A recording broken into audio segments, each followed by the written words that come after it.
Tanisha with Plentiful Hair Studio, and I made this video to introduce you to Camila. She is one of our luxury units. She is actually a natural level 5 brown. She has a lace top.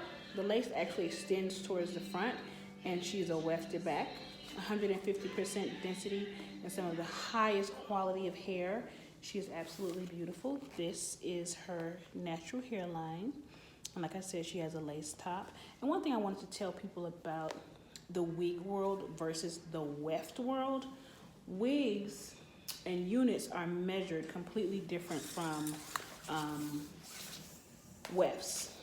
Most people, when you have a wig, you get the inclination to go to the back of the nape and measure it by that and say, oh, it's supposed to be that long. But that's not how wigs are measured. Wigs are measured from the crown down. So even though Camila is coming out saying that she's about 20 inches, she's technically 18 because her shortest layer here is 18 inches. So I consider her an 18-inch unit. She is beautiful. She's on my website on www.plentifulhairstudio.com. She's gorgeous. If you have any questions, also in addition, I have other units there as well.